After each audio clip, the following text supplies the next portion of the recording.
Run if you must. Hide if you can. Scream if you are able. But above all,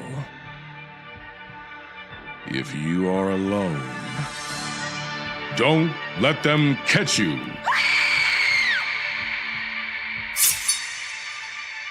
The Slashers.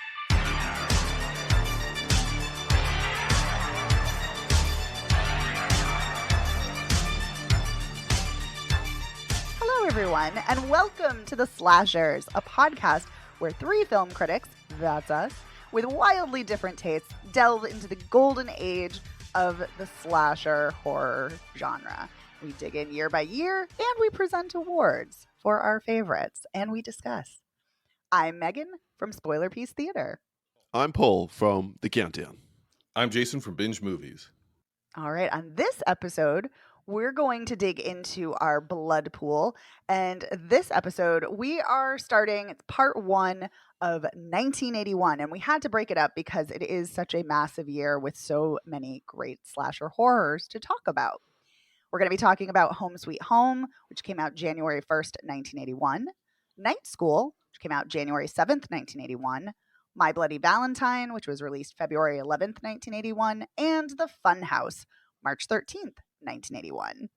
All right. So, my fellow film critics, what are your general impressions of 1981 and of the four films that we watched? I would just like to lead off by saying this is episode 2 officially of this brand new experiment. That was such a more cheery, upbeat opening than what Paul did. Paul really got into the perversion of the blood. And you're like, oh, we're film critics and we're going to talk about movies and give awards. It was just wonderful. So, oh, thank you. I'm just trying to drive a wedge movies between you two since you have bullied me on the last episode. Bullied. I think the correct terminology here is we helped you see the light in terms of your incorrect perspective on 1980 slasher films. Well, 1980 was what it was. We're talking about 1981. And as far as 1981 goes, this is the far superior year of movies, at least between what we have in our blood pool between 1981 and 1980. I enjoyed this year so much more than 1980. That is my sort of general take about it. I think we finally, at least with this slate of movies, we have mostly gotten away from police procedural dramas. That's plus, Not entirely. Not entirely, but almost gotten away from it. And we're getting into a more eclectic, diverse storytelling. And I think we also see a little bit more of that giallo influence this year. So we'll get into it as we go through part 1 and part 2. Paul, what do you think? Yeah, I would agree. I think without giving too much away about episode 3, which will be part 2 of 1981, I much preferred the second half of the year than I did this first half, which has some of the, I don't know, the ratty, dodgy, low-budget production following through into this year. One of these films. Do you know what you signed up for? You're doing a podcast about slashers. They're ratty. They're dodgy. They're low budget. Some of them are awesome. They're morally questionable. That's why we're doing this. Clearly, I don't care about the morally reprehensive part. What I care about is whether or not it's an entertainingly put together film that manages to maintain your attention and your interest and doesn't come across like a cheap ass police procedural with some really shitty acting and even worse effects. So there's still a couple of these films that fall into that category here, I'm sorry, in the first half of 1981. But overall, you can see the genre, the subgenre, beginning to find its legs. There is some real hope, I find, by the end of 1981. And that's why we're doing this particular podcast. That's why we're doing this series. And I am crossing my fingers that as we progress through 82 and obviously we're finishing up in 84, by the end there, we're going to have seen some really great slashes and not just this, how can I put it, efforts to crawl before they can walk attempts at the same. Oh, Paul, I was hoping that Negatron would stay in Australia on a different podcast and you'd come on over and open your eyes. If the acting is too good in a slasher movie, it makes the premise ridiculous. Most of these the premise of most of these movies, premise is ridiculous, ludicrous, gratuitous, exploitative. You need exploitation acting in exploitation movies. If you get good actors and you stick them in a shit movie, it makes the whole thing even shittier. What is going on with you? I don't know. Oh, I see, think I don't sometimes agree at having that all. one good actor. Sorry, go ahead. Yes, I'm with Paul. You need someone who's a good actor to ground it and give some gravitas. I completely agree with you, Paul. Sorry, Jason, I disagree. Once again, Jason. Jeez. Man. Listen. If the budget is low and you have inexperienced filmmakers making it or porno directors making it, and the budget is low, the film quality stock is low, you need commensurate actors. That's what brings part of the joy of watching a slasher. That is a hallmark of the genre. If you're going to embrace this genre for what it is, you've got to embrace the drive-in midnight movie roots. If all you're wanting is your high-end, top-tier, quote-unquote, elevated slashers, there's only 5 of them in the entire fucking decade. Okay. The vast majority of this genre were limited release drive-in movies. You have to love the drive-in to love slashers. I have to interject because I despise more than anything the term elevated horror. It makes my skin crawl. It infuriates and enrages me because people act like it elevated. And I'm not saying you, Jason, but you brought it up. People talk about elevated horror as if all horror is terrible. And so the quote elevated horror is setting it apart when that's just not true. And I think it's not a bad thing to have high standards within any genre and within any subgenre, including slashers. And listen, I love schlocky films that are fun and goofy and silly too, but they have to have something. They have to have either stellar cinematography, great special effects, a great actor. There has to be a craftsmanship of filmmaking there. And if it's not, I'm not saying you can't enjoy it, not saying it's not, a fun, fluffy popcorn film. It can be, but I'm looking for something a little bit more. And there are plenty of slashers that I love. So I don't entirely agree with that premise that you have to just throw all of your standards out the window and just enjoy the ride. I mean, if you want to, that's great. That's one way of looking at it. That's not the way I look at it. And it sounds like that's not the way Paul is looking at it. No. Either. Yeah, clearly. I think the one thing you missed there with Megan was, and great kills. Good, gory, impressive deaths, practical effect. You said special effects. So yes, that's the other thing that I'm looking for. I want to be wowed by, how did they do that? What was the thinking behind that practical effect? Because of course we don't have to worry about the crap CGI blood and effects that will come the next century. What's become very clear to me on this podcast is episode 1, what's my role in the show? Wasn't very sure. No, episode 2, I now know my role in the show. My role in the show is to be the advocate for cult movies. Because I'm doing a podcast with 2 people who do not like cult cinema for what it is. Because cult movies don't have great kills. Cult movies don't have your top tier special effects. They don't have top tier production. They don't have top tier cinematography. They don't have top tier screenplays, direction. That's what makes them cult movies. That has to be top tier, memorable. Got to be something comes together. Look, I am very interested then in which of these films you like, Jason, in particular. Obviously, making spoiler. I like all of them. Seriously, all 4 of these movies you like them? I like 3 out of 4. Oh, thank God. Yeah, but that's still one too many. And the one you think I don't like is the one I like. No, I was like, it's probably not the one you're thinking, Paul. I have a feeling. Oh my God. And I think we should just dive into it. It's 1981's Home Sweet Home. Sorry, I was going to say, since I'm the host, there was actually something else I wanted to talk about before we dive in.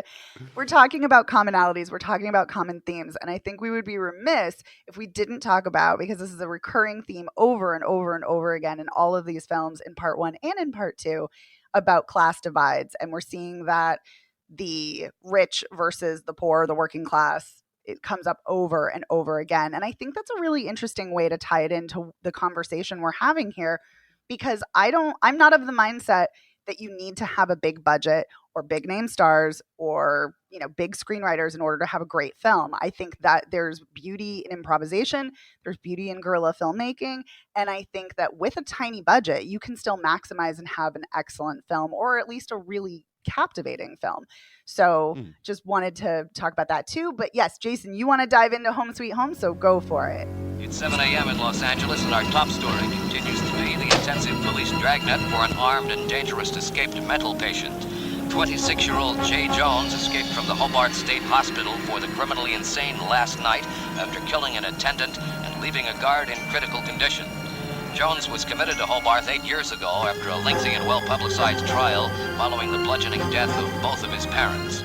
I want to dive into Home Sweet Home. It's, I think, maybe our first female-directed film, I think.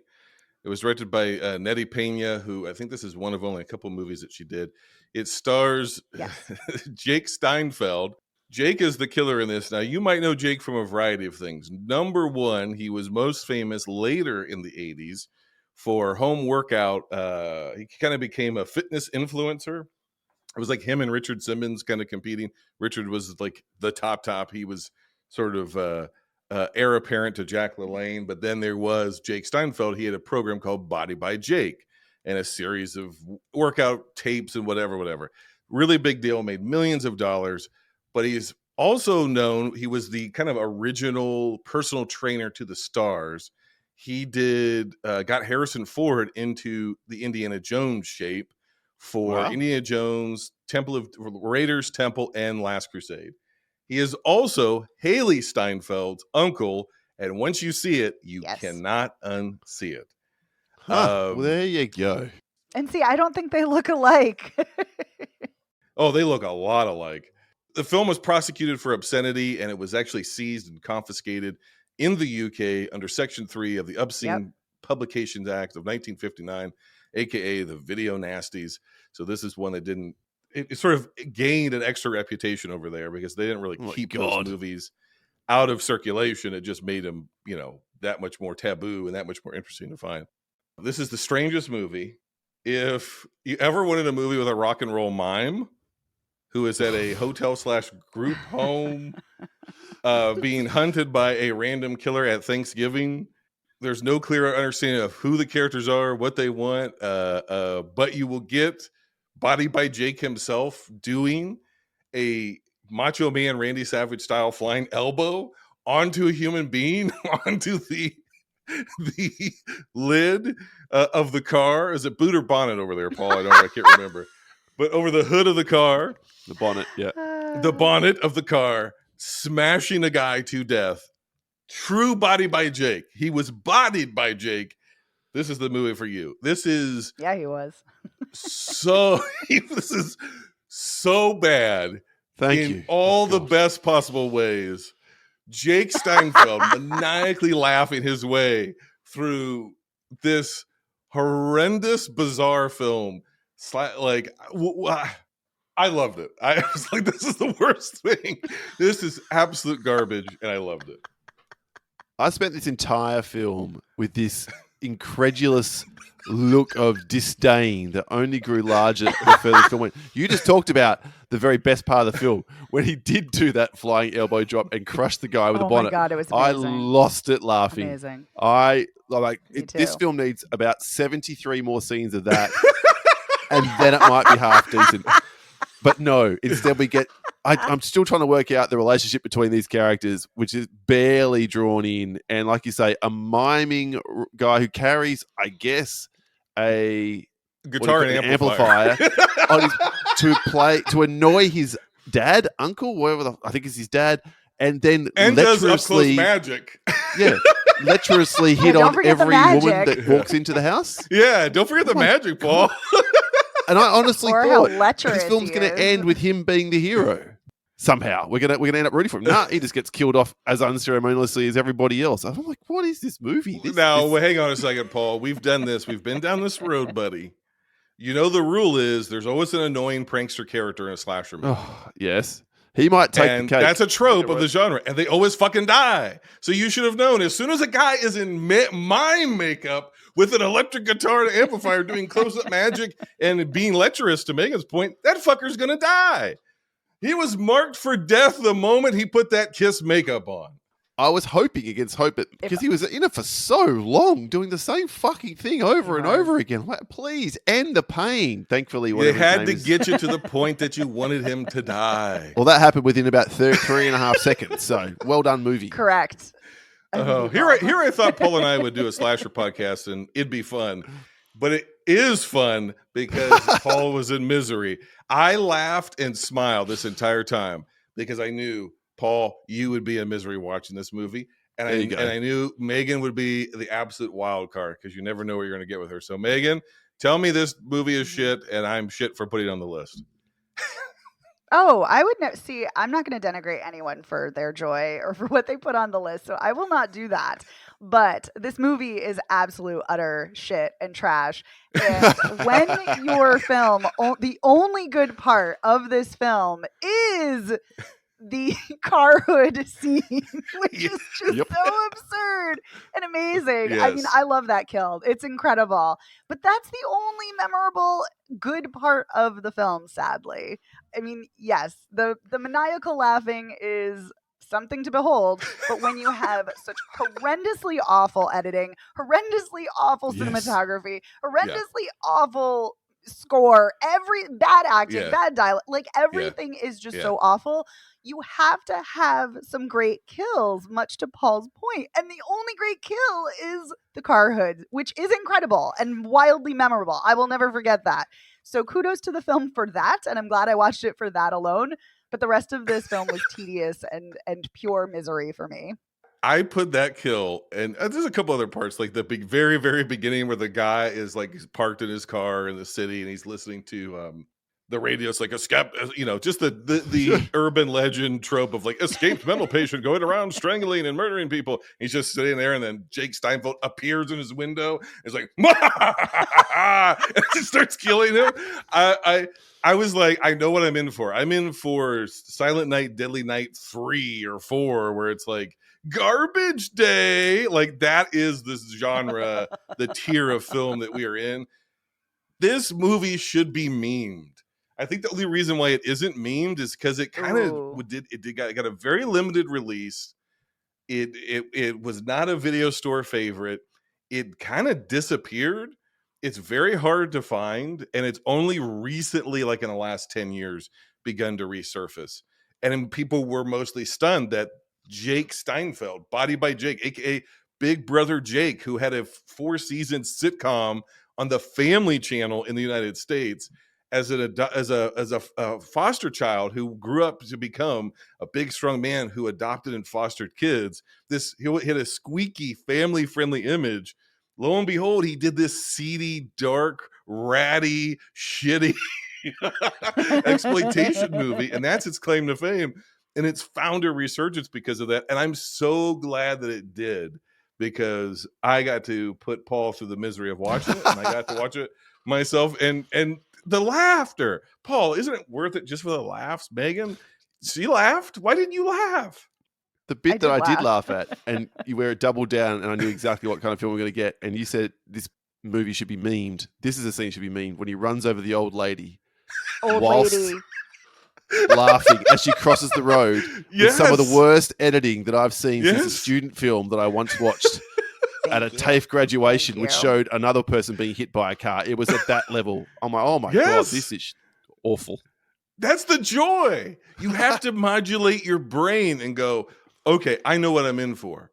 I'm in for this. I'm in for garbage day. So you modulate your brain, and then you just take the ride and you laugh. And I was able to do that with this film, and I enjoyed it thoroughly. I have nothing else to say about this film except to question Jason's sanity, and I do worry a lot. So, yeah. The only other thing I will say is that I think it is great that we are all coming to the table with our own perspectives and our own ideas of what brings us joy.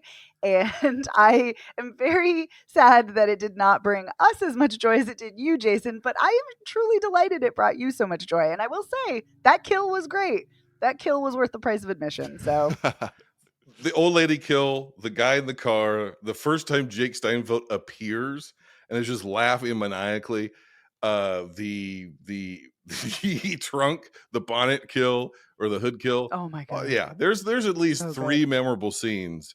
There is a lot of tedium in between, and we do not have a good transfer. I don't know if this one ever made it to Vinegar Syndrome or anywhere.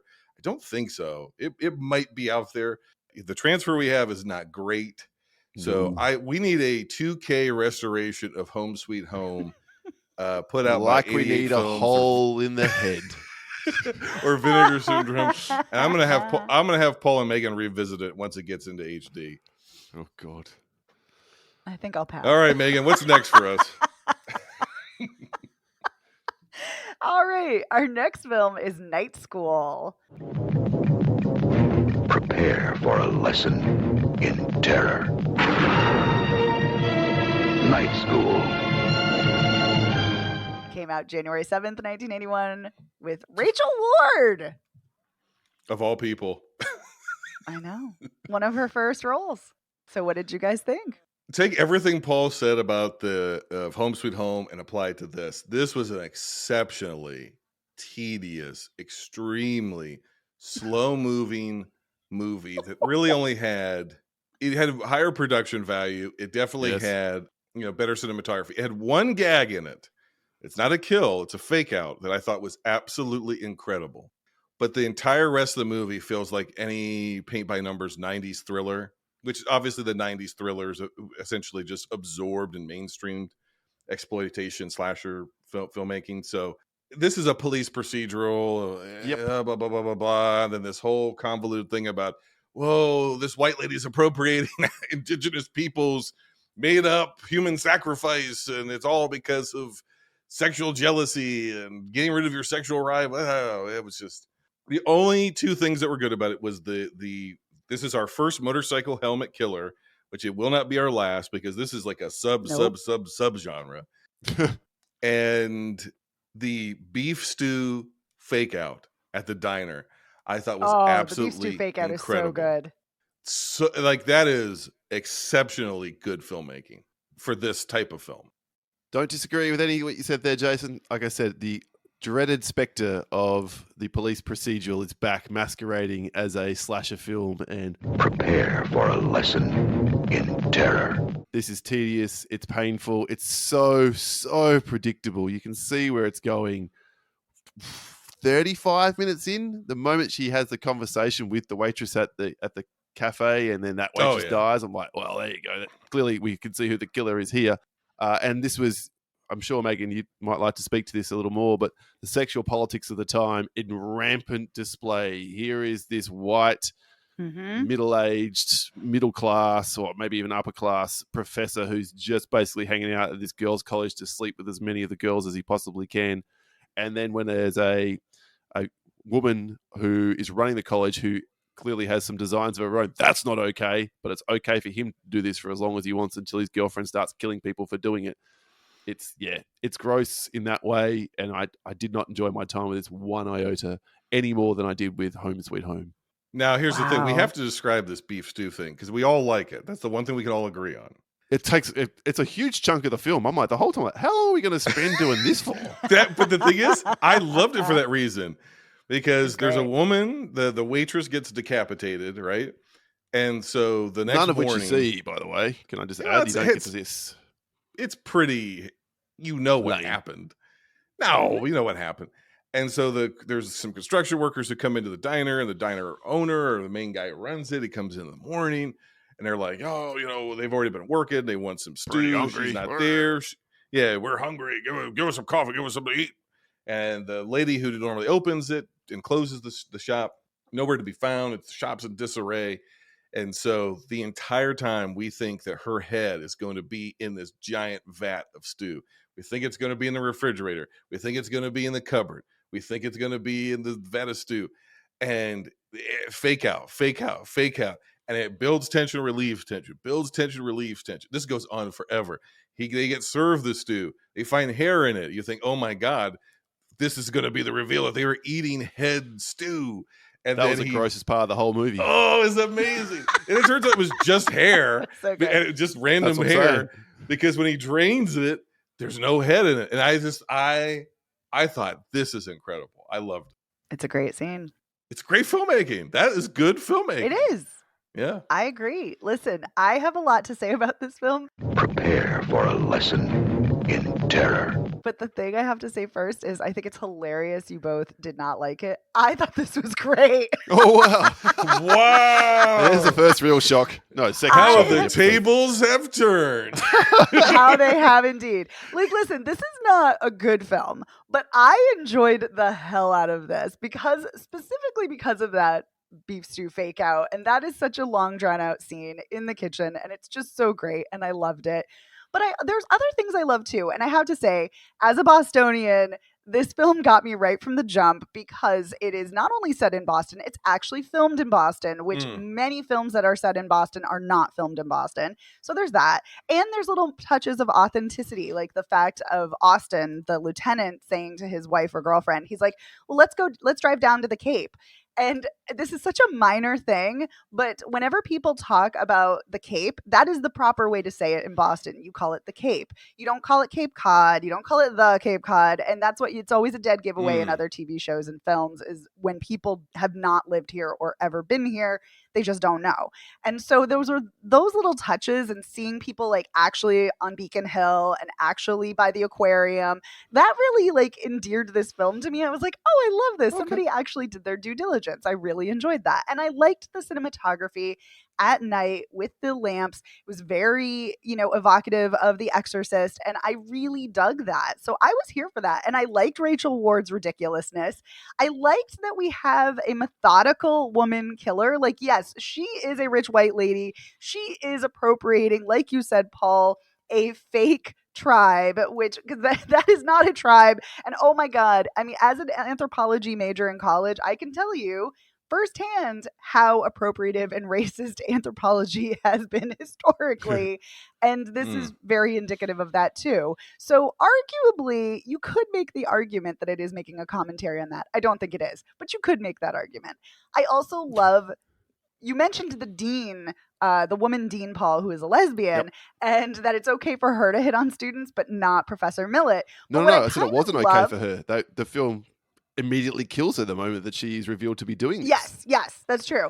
But what I liked about her as opposed to Professor Millet, because he's such a lecherous creep too, as many of the men in these films are. But what I really like about her is she, at least to her credit, asks for consent of the student, Susie or whatever her name is. So I like that. But yes, she does meet her demise and die in a very gruesome strangling that we see behind, or we don't see, it's behind a door. But yeah, there was something about this. I kind of dug it. And I kind of like that Rachel Ward is like, yep, I had to do this for you and our baby, and I'm just going to kill people. And if you want to go out and sleep with women, they're just going to have to die too. And there's something just so calculated about that I just found really delightful and refreshing. Even though this movie is not good and it is absurd, I enjoyed it. Did you especially like the bit at the end when the lecherous asshole guy realizes the error of his ways and decides to die for his murderous girlfriend and save their unborn baby? That was amazing to me. I took that like the Gone Girl ending that should have happened. That was how a Gone Girl should have ended, where he realizes he's trapped with this absolutely insane person and there's no way out. So he just has to die suicide by cop.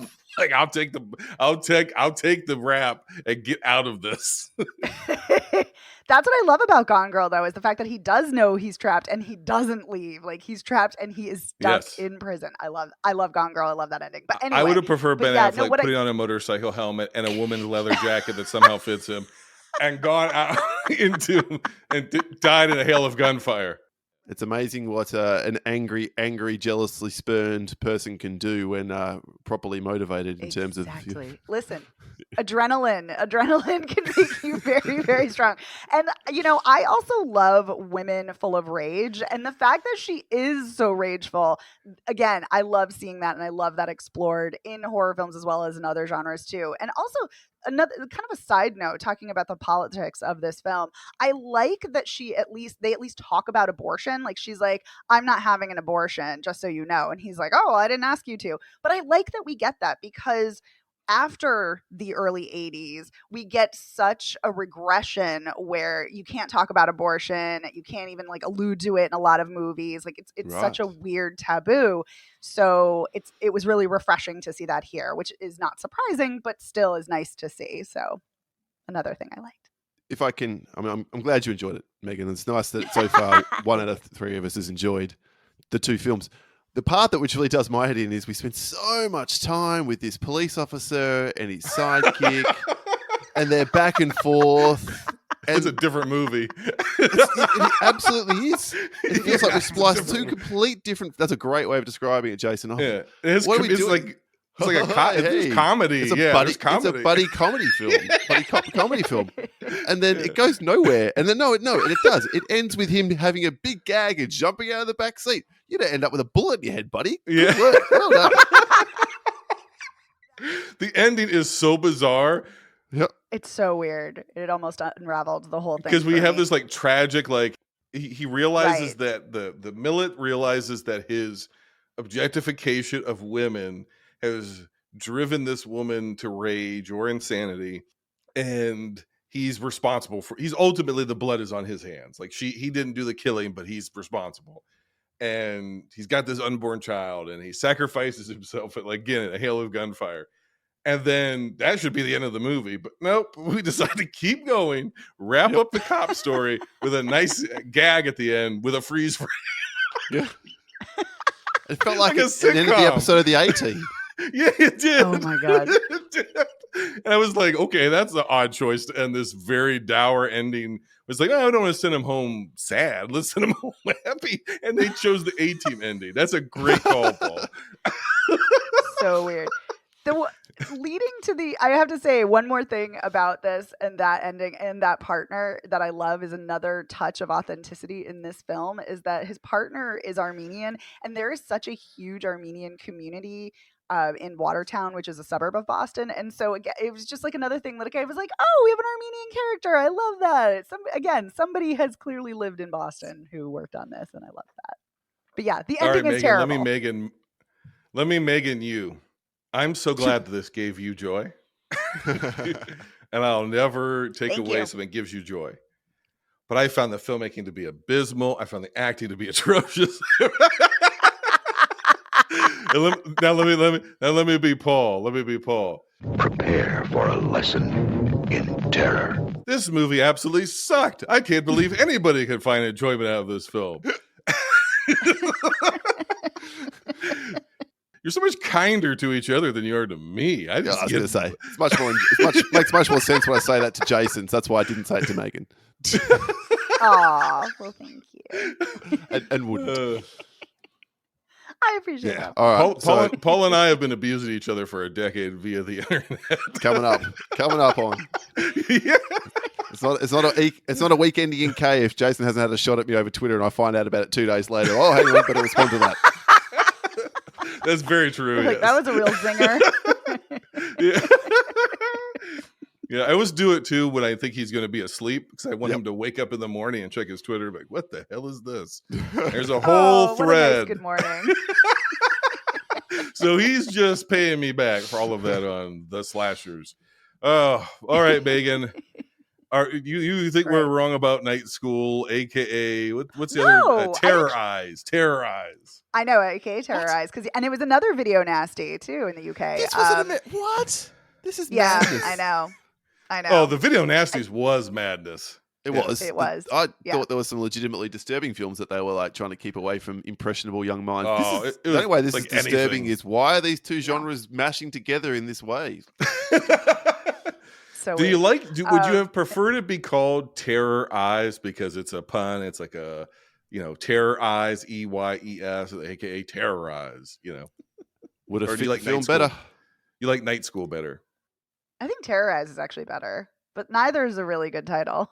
Yeah, I think it is too. Forgettable. I get the Night School thing. The first victim is a teacher. It's at a all girls college, but I don't know. It just doesn't. It's not a night school. It's just university. No. So yeah, I don't know. That didn't really work for me. Terror Eyes, then you can't really see the killer's eyes. You see your own reflection in the visor of the helmet. That's kind of terrifying. Like a lot of that whole helmet thing actually comes out of giallo, where some at this time like there was a lot of like helmeted giallo killers or whatever. And there is something, to your point, Megan, there is something kind of scary, conceptually at least, about like the last thing you see is yourself dying as you're being killed. Like you don't see the person who's committing the crime, you see yourself suffering. That's really disturbing. I just wish the movie had capitalized on that a little bit more. Like some giallos from this era, I think do a little bit better. And I think maybe some movies in the future we'll talk about do a little bit better. But nevertheless, Megan, what's next in the blood pool? The next is My Bloody Valentine, the Canadian slasher. In this town on Valentine's Day, everybody loses their heart. Roses are red, violets are blue. One is dead, and so are you. It can't be happening again. Man, if Paul hates this one, Megan, we need to close up shop. We're done. We're fucking done. The show is over. The show. We're gonna get much series. Goddamn hate mail. We'll get so much hate mail if you negatron this, Paul. Okay. Uh-oh. Do we want to know straight off the bat, or we want to hold it for last? Yes. Let Megan introduce the film, yes. and then you can talk your shit.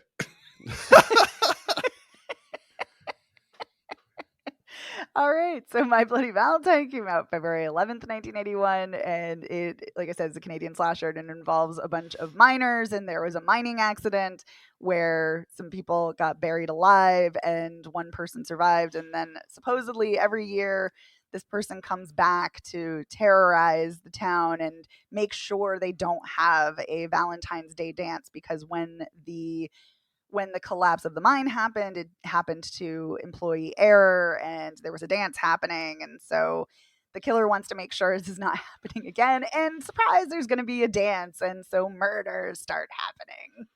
This is a pro-union, pro-government regulation film. Okay, Megan, can you educate us here for a second? Uh-oh. So the book you quoted last time, Lipstick and Chainsaws and Lipstick? Oh, Carol J. Clover's Men, Women, and Chainsaws. Men, Women, and Chainsaws. Okay. She likely originated a criteria that we kind of looked at when we assembled our movies of like what constitutes a slasher as opposed to just like a thriller or a crime movie or whatever. Mm-hmm. Yes, and she coined the term final girl. Yeah, okay. There you go. So one of the things that she identified is that the killer has a real or perceived injustice in their past, that they've been wronged or they think that they've been wronged, because it's not always true they've actually been wronged. They perceive that they've been wronged by a community or a group of people, and their killings, even if it's decades later, are an act of revenge. To me, of all the ones that we've done thus far, this is My Bloody Valentine fits with like Friday the 13th, that trope to a T. And I think even more so than Friday the 13th, because it's much more of a more straightforward movie. Like we have an idea of who the killer is. Yes, there's a twist. But I think of all the ones, because like this falls in line with Black Christmas, which is the OG, which spawned Halloween, which spawned Friday the 13th, which then gives us My Bloody Valentine. It belongs in that genre, like the subgrouping of the holiday slashers.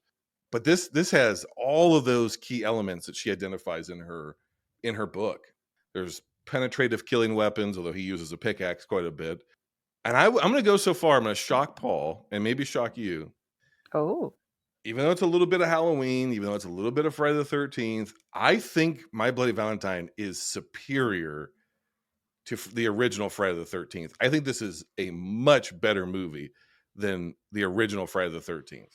It's not better than Halloween, but it is much better. We do get our equal parts melodrama, but it's not a cop melodrama. It's a romance melodrama. Love triangle. Love triangle. But that gives us our red herrings, right? That gives us like, well, maybe it's this guy who's left town and failed and came back, and he seems kind of crazy, so he's probably the killer. I've seen this one before, obviously, but I revisited it, and again, revisiting it within the continuity of the movies we've been watching for the show, my appreciation for it bloomed probably 10 times. I think this is a very, very solid slasher. So that's my piece. Megan, am I missing anything with your scholarship? This feels textbook. This feels like a textbook slasher. Yeah, I mean, I think in that regard, I think you've hit everything. Like, it definitely was giving Friday the 13th vibes. The other thing I think that it also ticks the box of, as far as criteria goes for slashers, is that it's in a remote location. It's a small town. A lot of it takes place in the mine. Mhm. So no, I think you nailed it all. But did you like it, Megan? Yeah, that's the question. It's fine. Oh, no, I don't think it's better by any means better than Friday the 13th, nor definitely not Halloween. I think it's fine. I didn't really care about the characters. I didn't really care about the mine. It's fine. It's not bad. It's not great. It's just fine. Wow. It's just okay. So of the three you've watched so far, then you like Night School better than this one? I listen. This is a better movie. This is a better movie. I'm not. It's not a disputing Boston that. movie. Not a Boston movie. Yeah, Megan I'm not hates a Canadian. Canada. Confirmed. No. Send But your I'm hate not- mail. I don't. to I don't Dear live in Canada. a mining town, so I can't speak to the authenticity of this. But it's just fine. I don't think that's not a bad thing. I didn't dislike anything. It just, I liked the poems, the little poems that were left, the threatening death poems on the box of chocolates. Like, that was kind of a nice touch. But yeah, I don't know. Maybe there was too much time in between killings. I don't know. It like I said, it was fine. That's not a bad thing. Well, the future of the podcast hinges on the next minute or two. All So right, will Polly. we get past episode 2? Will we see it through to the end of our 7-episode arc in this special feature?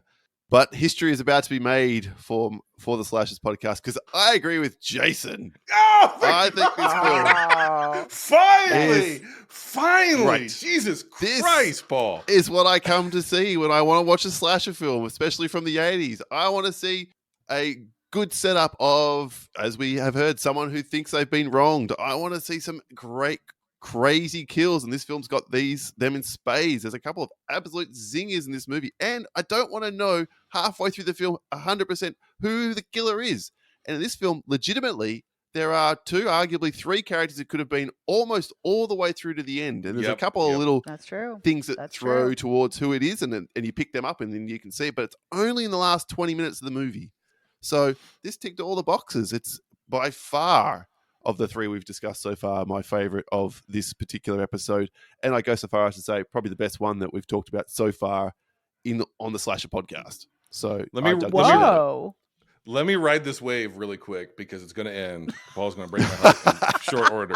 It's gonna Let's ride the crash wave. real Paul soon. and I are a tag team once again. We're on the same page. It happens so rarely. It does. One of the things I appreciated about this movie, and I think why it stood out on this rewatch, is of all of the movies we've watched thus far for this show, all of them, I shouldn't say all of them, a great many of them are, and we've talked about it ad nauseum, are borrowing very heavily from just like standard mystery movies. But they're not very mysterious. Like, it's either very obvious or it's No. nonsensical. And this one, to your point, Paul, exactly piggybacking off what you said, there's 2-3 people that it legitimately could be. And if it was revealed to be any of them, it would make logical sense. Yeah. Yep. And when the twist and the reveal happens, you go, that makes sense of why this person would be the way that they are. And there is a real tragedy here. The whole town was drunk, fucking off at a Valentine's Day, whatever, while these guys were suffocating and dying, and they didn't hear the alarms and these people needed to be rescued. That is horrific. That is absolutely horrific. And that would, and then the events that happen after that, and what creates our killer would absolutely fuck you up. And I'm going to say, like, the end is sort of silly, but the ending where you see Yes. him through the rocks and the killer, and he's finally revealed, and he's like, basically like, I know you're alive down here, Dad. Like, I'm going to find you, and we're going to come and we're going to get you. I'm going to find my dad, and we're going to come back and we're going to get you. Oh is boy. really fucked up. And here's why. Because unlike in other slashers, we're like, well, that's the setup for the sequel. That's not the. There was no other sequel. No, but beyond It was that, a I don't remake. feel like that's the intention of the scene. I feel the intention of the scene is like they're trying to help him. They're trying to dig him. After all of this, they're trying to dig him out and like, come on, Right. like we're trying to help you. And he's so far gone, so lost. He's going off to certain death. And that is really kind of sad and scary in its own way. It's tragic. That like the town is rallying to try to like, they feel empathy for him. They feel like, oh my God, like this child was horribly traumatized. Like we need to, and he's hurt bad. And even though he's killed all these people, we need to help him. And I was like, oh, finally, a movie with characters and logic and empathy and reason. I think this is great. Megan, tell us that we are overstating it and it's just No. mid. No, I don't think that's a thing. I know you want to set up this dichotomy so we can have conflict, but I don't disagree. And actually, this is something that we say on my show, but I feel like you've spoiler pieced me into giving it another shot. Like, I feel like I need to rewatch it because everything you both are saying completely spot on. I think your observations are correct.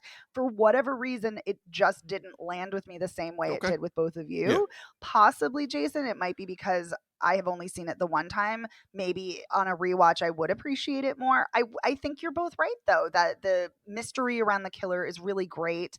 That is really unique. I was going to say, aside from arguably Friday the 13th, though, because that is a mystery, too. But Mrs. Voorhees is not in the film beforehand, so it's a complete surprise because she's a new character. So you can't guess it. Whereas here, right, it is a true mystery because it is one of the characters who's been in the film since almost the start. And I think that's great. And it is an incredibly tragic ending. I will say, I think this is one of the best endings of a slasher film, which is really something. So no, I thought this was fine, and I love that you both love it. I don't think you're overstating. I love everything you're both saying, and I think there is a real sense of tragedy and trauma and sadness here that is, very pervasive and really powerful. It just, I think I need to give it another shot. Now here's where I will agree with you, Megan. Here's where I will agree with you. When you were talking about, you said that maybe it's just like the kills aren't bad, the kills are good, but maybe there's just too much time between the kills. There is, especially like in the middle of the movie, there is like a little bit of lagginess because that's when we really focus on. And it's like, this is the balancing act these movies have to do, because if it's just schlock and kills, we're like, well, they're not really characters. We don't care about them. Yeah. We don't and if care. the movie's like, okay, we're going to give 20 minutes to actually building characters and like, this is why I left town.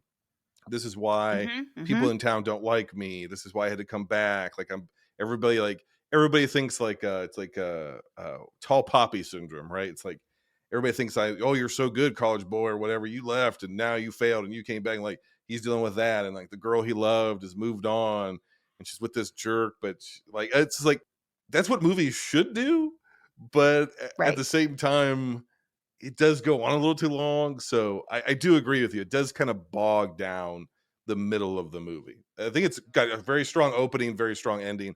There is a good killer too in the middle, but the melodrama in the middle. The melodrama does get a little heavy. It does get a little TV movie. You're right, Megan. Yeah, I'll hear what you're both saying there, and I agree. But I think what got me through there was the Chief is pretty good in this movie. Like I totally bought in with his character. He's Don Franks plays him, not someone I'm familiar with, but yeah, he was a believable enough chief, and he really seemed to be trying his heart out to sort of stop this thing from happening. And I like that slow realization that, oh shit, maybe Harry is back.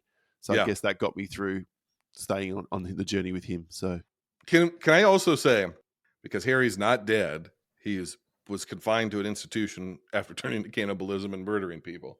The reveal at the very end where they're like, we just got word from the hospital, Harry's been dead since however long, 8 months or 8 years, or whatever it's been. And just like the analog world of a remote mining a podunk town, or like a desolate, dying, almost dead town, right, with a very small population in Canada. I totally believe that it would take forever, because to your point, Paul, he immediately is like, make sure he's still in that institution. And it comes back at the end of the movie. It's not like, there's some really bad horror movies where it's like to your, what drives you insane, Paul, is like none of the characters act logically. I think that sheriff character or whatever he is, I think he acts completely logically all the way through. He doesn't Does his jump to any best. conclusions. He does his best. It's a bizarre situation. Mhm. As soon as like things go sideways, he's like, nah, we're canceling the party. He's like, we got to be done with this. We got to keep the public safe. So yeah, and then the payoff of like, well, he's been dead, and you're like, well, then who is it? Because the movie almost convinces you, well, clearly this is another escaped mental patient. We've watched how many movies with escaped mental patients. I love the twist because the movie knows that you're going to think it's Harry. You're going to think it's another escaped mental patient, and it's not. He's dead. It's this guy that's been in town the whole time under everybody's nose. It's just great, man. It's good shit. Very cool. Very cool. No, and I love everything that you're saying, and what's really fascinating is that it does subvert that trope, but yet it is still hinging on mental illness with that, the trauma that the character has from his dad's death and seeing his father murdered, and which I think is really interesting. And also speaking to the remoteness of this town and TJ coming back after being in college, again, that speaks to such a recurring theme in all of these films about college educated people, rich people versus working class, less educated people. And I just think it's fascinating that we keep seeing this come up over and over again in each of these films. The one other thing I want to mention about this movie, when this is such a like throwaway line, but it really irritated the hell out of me, is when Patty, the woman in red, wants to go into the mines, and she's like, everybody, let's go into the mines. And Hollis, her boyfriend, he's gonna take them. And TJ's like, you can't take women into the mines. Women can't go into the mines. And I'm like, that's the reason? Because they're women, not because they're, not mine workers, or because you're all drunk. Like, yeah, it's horribly unsafe. Right. No, it's because they're little ladies. Yeah. They might get dirty.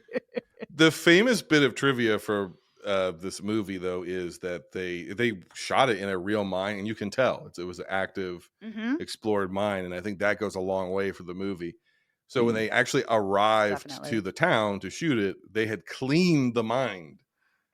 So it was like there was no soot. It was an absolutely pristine mine, and they had to get more money for the budget to dirty the mine back up so it looked like a dirty mine.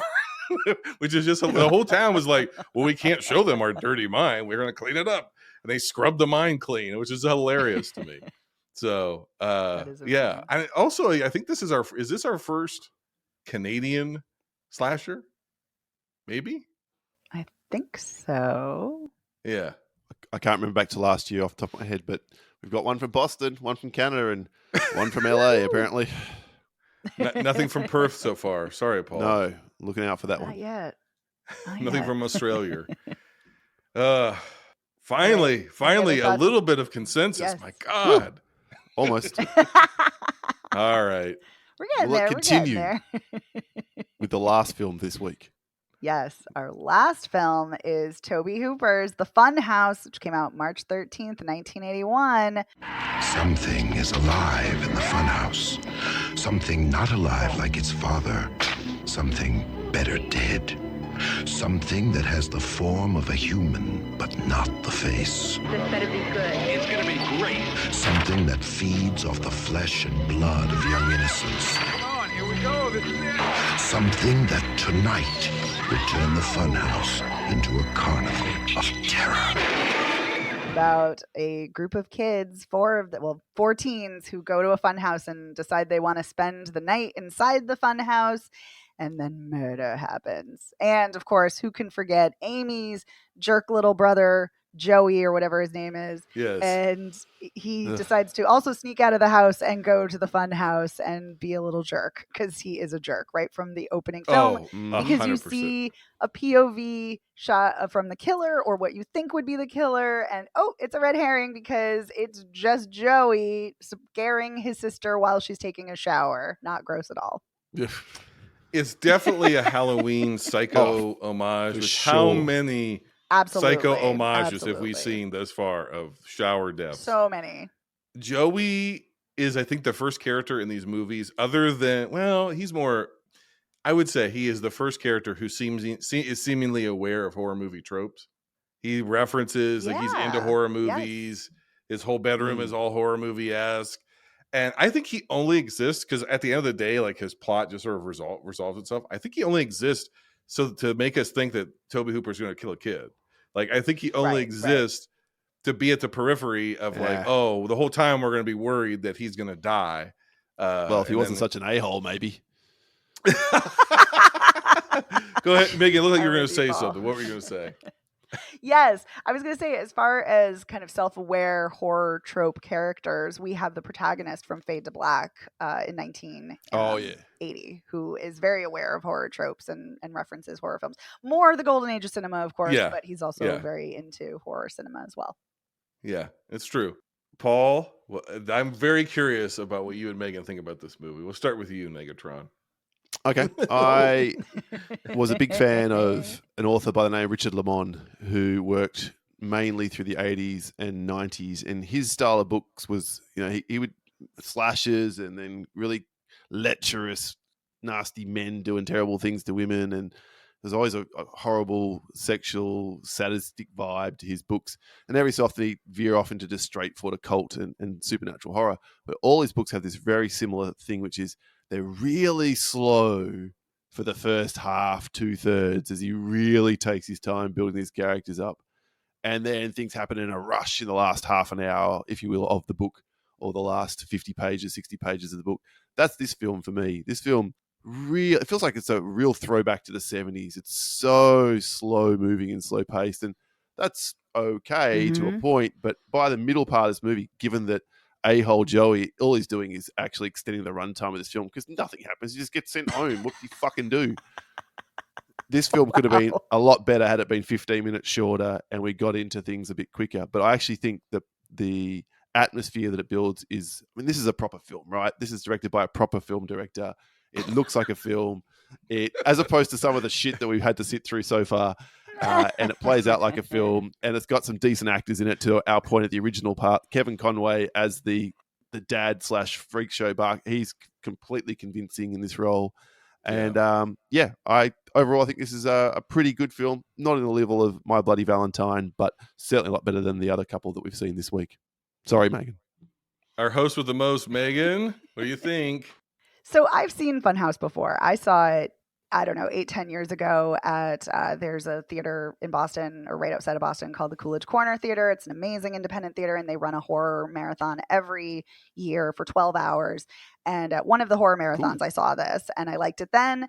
I like it even more on a second watch because for all the reasons, or most of the reasons you're saying, Paul. I think that I like Tobe Hooper as a filmmaker. I love Salem's Lot. Absolutely adore Texas Chainsaw Massacre. Poltergeist is great. And I think here he really, really builds atmosphere. It's incredibly unnerving and creepy and eerie with the carnival dolls and the animatronic dolls and how like menacing and unsettling they are, even though they're just creepy clown-esque dolls.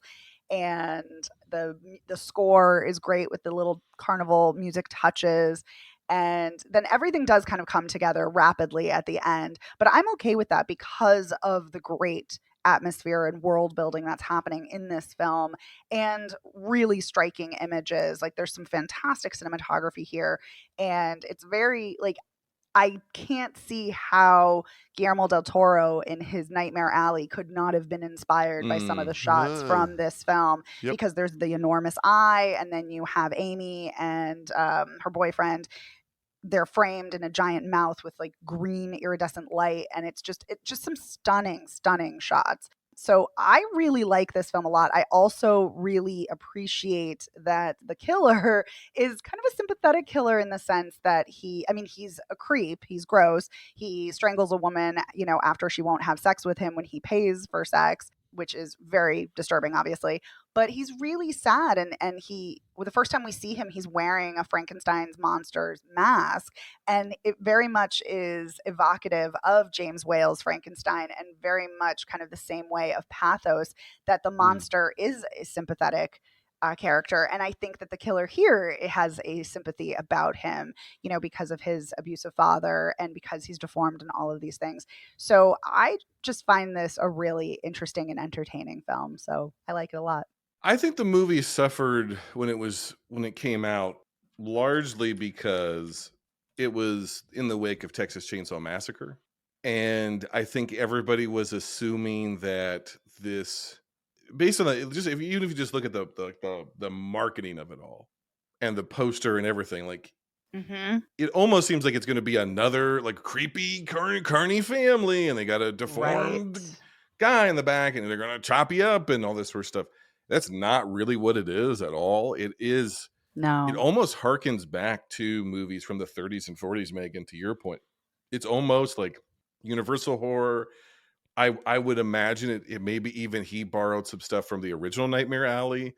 It feels a little, it's not quite noir, but it definitely feels more of like 40s kind of like sometimes noir would delve almost in like to surrealism a little bit. Yes. Like it'd get real surreal, and that's kind of the vibe that this movie has, because the carnival is a surreal environment. Like that is what it does. It brings surrealism.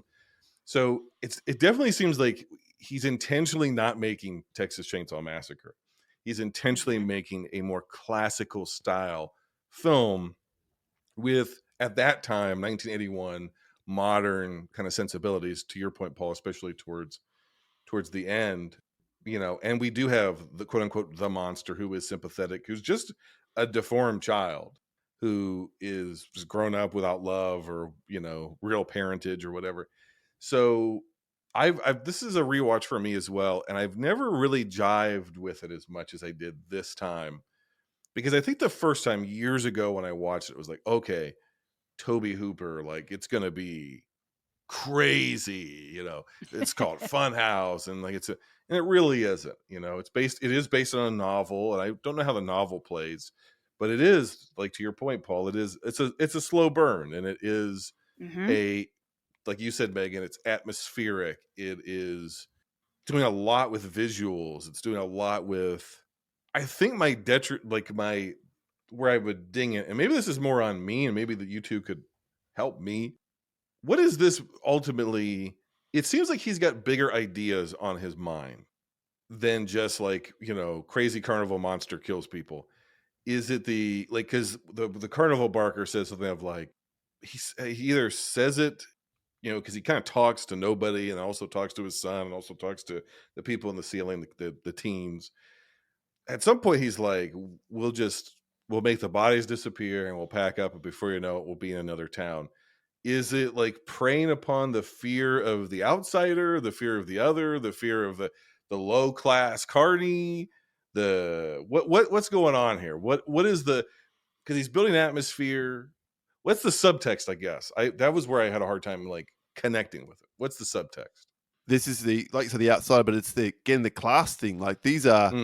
This is a term you're not allowed to use anymore, and I do apologize. But these are the gypsies that are wandering through here, and you know you can't trust them. These carnies that come through, they just want to take your money. And in this case, it's even worse because he does heavily imply that because of the kid, you know, the sympathetic monster, they've killed people before and covered it up. So this is it's not the first time you've had to do this. What's the difference this time? He kind of says. So they're not. He's not a good person, and as much as the monster might not really understand the ramifications of what he's doing, he is a murderer, and these are very dangerous people. And the teens happen to have run across them at a vulnerable moment, and are now going to have to die for it. Cooper Huckabee plays Buzz. He says it. We're not just trying to get out of here now. We're trying to survive. He picks it very fast. What's going on? So, and he's right. He nails it. That's my basic take on it. I think you're absolutely right, both of you. And I really think that in Tobe Hooper's work, especially early on, that is a lot of what he's exploring is the fear of urban or suburban as opposed to rural areas, and that kind of dichotomy. And that's definitely what's happening here as far as, you know, this nomadic circus group and how, you know, unnerving that is and how scary that is. And even Amy's dad, right from the start of the film, is like, you're not going to that carnival, are you? Because there were those two girls who died at the other one. And like immediately we have the seed of that fear planted before we've even ever stepped foot at the carnival. So yeah, I think this film is definitely reifying that fear of nomadic groups and of rural areas and the unknown. And so, yeah, I think it's definitely playing into that quite well. Maybe, though, Tobe Hooper's got a bigger agenda here, because clearly there's some bad seeds. There's these bad apples, this Barker and his son. But maybe the Joey character exists here to show that not all like this. There's some decent human beings that travel carnivals, and yes, they're making a living, but they wrap him in a blanket and call his parents and get his parents to come out and pick him up. And then the little shit, because he remembers his sister, is going to get him for what she did at the start of the film, leaves her there, even though he kind of he thinks he hears her or something. What a little prick. Sorry, I'm getting off the point. No, but that's a great point, because you're right. That gentleman who works at the carnival does help and is very, very caretaking and very nurturing and very gentle. And so I think that is a really great point. It's like, oh, he's not demonizing, Tobe Hooper's not demonizing everyone who works in a carnival, or he's not demonizing everyone who lives a nomadic or rural lifestyle. It's just, I'm showing you these people and this kind of tension that's brewing underneath the surface in society on a societal level. So I think that's an excellent point, Paul. I don't think it's a tangent at all. I think it was really crucial. Didn't it seem, though, and maybe this was just from the parents' perspective, didn't it seem a little bit, though, that he was sort of coded as maybe being a little creepy towards the kid? He's like, oh, he's such a beautiful boy. And like there was a little something not right there. I know what you're talking about, Jason. I did see that, and I was like, oh, because I didn't remember that scene, so I was like, oh no, is this guy actually going to turn out to be a major creep? And he's not. And so I think it's arguably a red herring, but yeah, I did pick up on that too. I was too busy focusing on how much of an awful parent the mother was. So. Oh, horrible. horrible. Absolutely horrible. Well, that's how the film's depicting it. Dad's just kind of, he's too frightened to say much of anything because he's a wimp, and Mum just rules that house with an iron fist. So, well, they're kind of shitty parents, because like their very young child ran away and went to a carnival and was found in the trailer of a carny, wrapped in a blanket. I know some boy who's not going to be walking straight tomorrow. Yeah, exactly. It was like, she says. I was like, oh, okay, like they were not concerned. Yeah. They were, it was weird. I was just saying, Megan, what did you make of, the dad's like, don't go to the carnival, like girls have gone missing in the town over, blah, blah, blah, like everything he said. And she gets in the car with a pushy boyfriend, and the boy, she's like, let's go to the movies or whatever. Like, and she's like, oh, there's this carnival. And he's like, I don't know, it's pretty dangerous. I don't want to go to the carnival. And he kind of forces the idea of going to the carnival on her. Yep. What do you make of that? 1981. Oh, I'm so glad. No, I'm actually really glad that you brought this up, because I think that is a pivotal scene in this film. And this is part of the reason why I like this film so much, because I think it's showing in such a great way how consent works without getting into consent, because consent's not just about sexuality, and it's not just about that. And I love that it's showing this, and I love that it's showing like Amy is a good person, and she's very much set up as our very traditional final girl, and I think she's great for various reasons. But what I like is that she wants to do what she wants to do. She wants to be rebellious, but she also does want to listen to her dad. And she's like, kind of like, it's very clear. Like, she's like, oh yeah, that's actually good advice. Maybe we shouldn't go. Yep. And Makes sense, think Dad. that this scene, and I think this scene is really crucial, because it shows what an absolute asshole her boyfriend is, and how he's just like, doesn't give a shit what she thinks. He's like, nope, we're going to go. And then even her friend, who's like, stop being so uptight, just loosen up. And I really appreciate. Oh my God, her friends were terrible. So I really when that dude steals that fucking money. I was like, oh my God, what a scumbag. No, you're right, Megan. Because what I liked about Amy's character was that she's like, her dad is making sense. Like, again, her dad is like, I don't want you to go in there because there's this thing in the news about this thing, and I don't, whatever. And she's like, oh, I didn't know that. Yeah, I don't want to go there. We'll just go to the movies or whatever. And it seems to be like when she's not just telling him that, she really is like, I don't want to go there. It's dangerous. She gets in the car. She really advocates for like, we shouldn't be going there. Like we have other people waiting for us. Like I told my parents, like, let's just go do the thing that we're going to do. We'll still have a good time. We'll still whatever, fool around, drink, Gonna let your friends whatever. down. Yeah, Don't be and like the peer pressure they put on her of like all of them of like, oh come on, what are you afraid of? Blah, blah, blah, blah, blah. And then like even when she gets there, she's like, I don't really want. And like the nerd who's the worst character, the thief is like, oh come on, like look at all these weirdos. Let's do this, let's do that, and it's just like, yeah, I really enjoyed her character, and I thought what a refreshing sort of take of a character who has a brain. Yes. And then at the end, honestly, like the end, like it's a repeat of the Joey shot they do. When it's like the crane where the camera cranes up above the carnival and they're packing up and they're going to go to the next town. And she's just sort of, it's not quite Texas Chainsaw Massacre, but very similar where she's just sort of in a delirium, just walking through. I was like, that's very ominous. Yes. And nobody's even looking at her. Not quite sure she's going to be okay. Yes. You're not sure that like somebody's not going to grab her or something, and it's like, but we've seen all the bad guys, they're dead, they're gone, but it still doesn't feel safe. The world no longer feels safe for her. Well, because her whole view of the world has changed now. Yes. She's traumatized forever. Exactly. Bingo, Paul. Exactly. Yes. This is why I love this film. This is it. You are both articulating it. This is the unsettling ending. And I think that's another reason that makes her such a great final girl and Elizabeth Berridge is great in this performance. She's also really great in Amadeus too. But we really get an encapsulation of what she's feeling, this trauma of seeing all her friends dead as she's like running past them. And even though they're jerks, and they are, and I can't stand them, but she's still like, terrified, understandably so. And we really feel her pain. And then at the end, while she does make it out, you're like, even if she does make it home, quote, okay, then she will never be okay. Yeah. Well, Sorry. There's that. You're being very serious.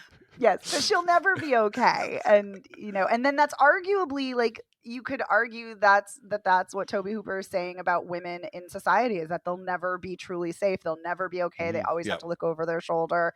So, so I just, great ending. Don't get in strange cars with jerk boys. No. Good life Stand advice. your ground. Stand your ground. Honestly, I think, thank you. That elucidates it for me. I was like, I get it, but I'm trying to put these pieces together. And I think that's kind of, if you have to say like, what is the takeaway? What is the message? Not every movie needs to have a message, but if there is a message here, I think it kind of is like, stand your ground. If something doesn't feel safe, don't do it. Because there are real consequences. Is usually correct.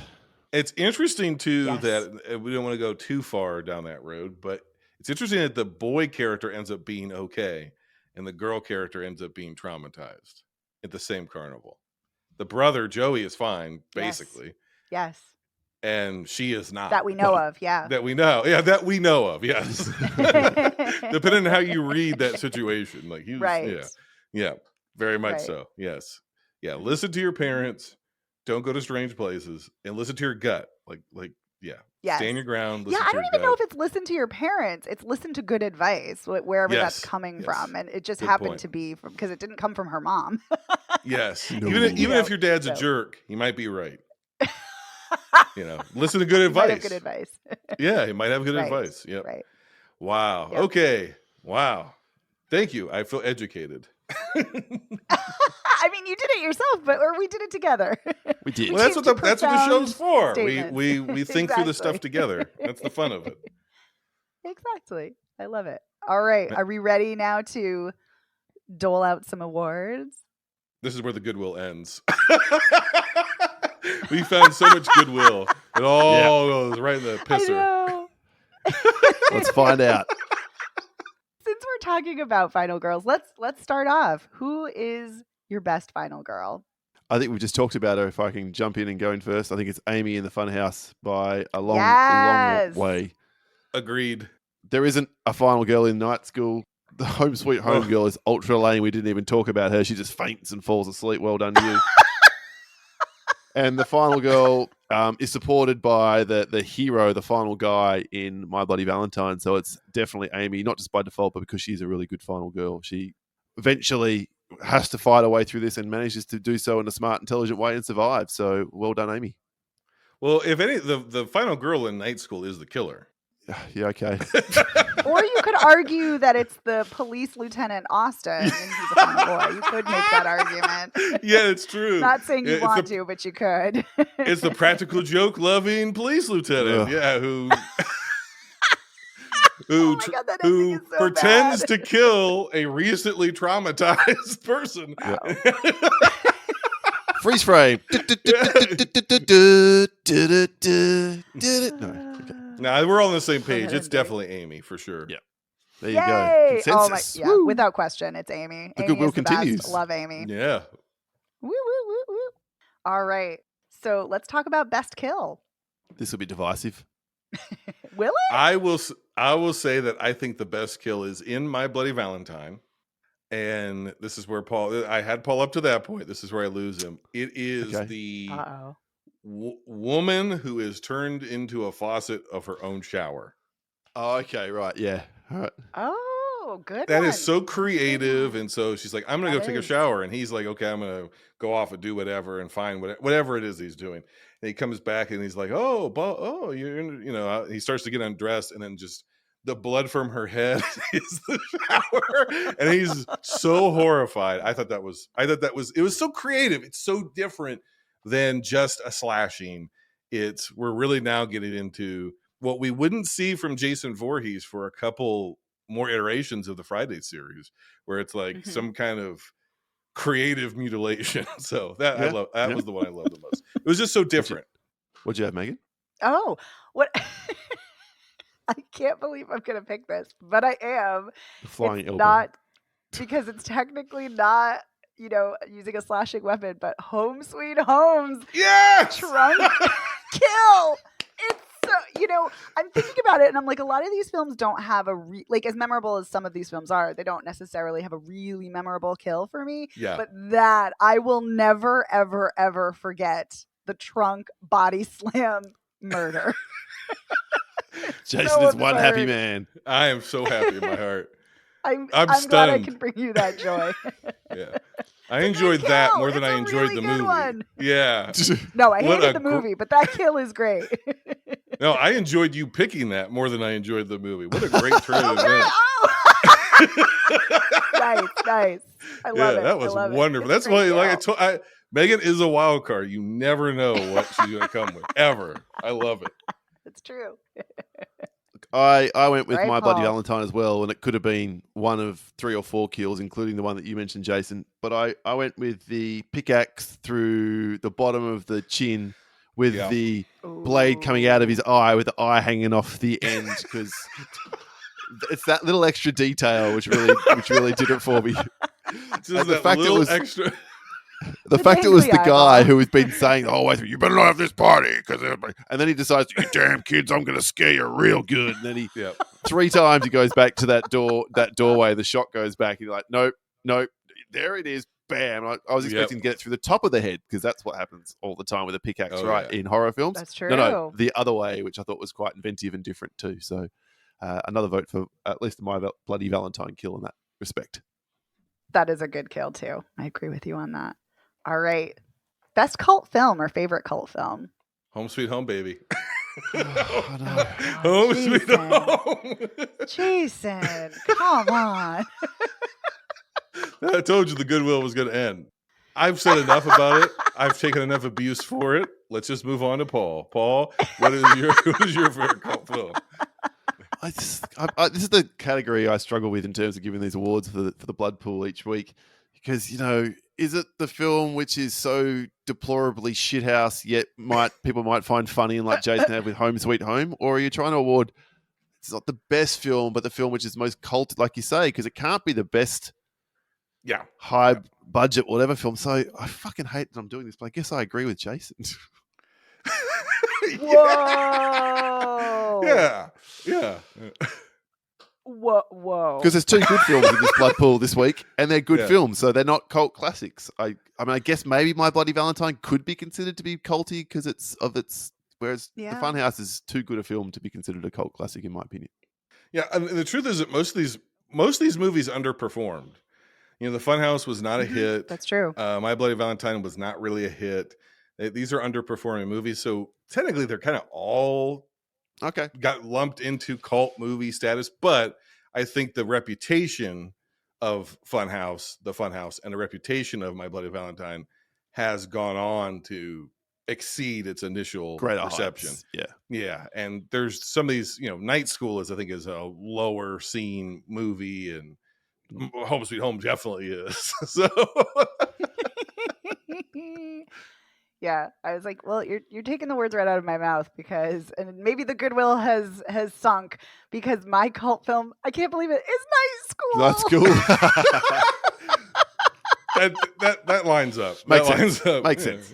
Yeah, like, listen, I know this is not a good movie by any means, but I had so much fun with it, even besides the Boston stuff. I like a lady killer. I'm here for it. So I had fun with this. You like what you like you said, Megan. Yep. You like what you like. What are you gonna do? That's what that award, I think, is for too. It's for us to advocate, like, hey, our brains know this movie's no good. But there's things to enjoy in it, you know, and you enjoyed one thing to enjoy in Home Sweet Home. We've talked about it ad nauseum in this episode. So good. Oh, it's just so good. All right, let's talk about Best Poster. I think it's got to be My Bloody Valentine, right? Yep. Yes. Yep, that's mine too. 100% agree. It's such a the strike. one with the mask and the blood coming from the. Yep. Classic. Completely Absolute agree. Classic. Yep. Now we're into it, Megan. What are we doing next? We are our final one, the best film. Megan, I want to start with you. Oh no, I was going to say Jason. You go first. No. Let's start with you. You want me to go first? Okay. Yes. I'll go first. This is an easy one. Funhouse. Ooh. How many sharp objects out of 5? I'm going to give it, for ambiance and for Final Girl, I'm giving it 4 sharp objects. Okay. All right. Paul? I'm going My Bloody Valentine for all the reasons we discussed. And if we do half bloody objects, right? We don't have to be full score. So I can't go as high as 4. I'll go 3.5 very sharp objects for My Bloody Valentine. Greatly enjoyed it. Ooh, very sharp objects. Would watch again. One of you is a winner. One of you is a loser.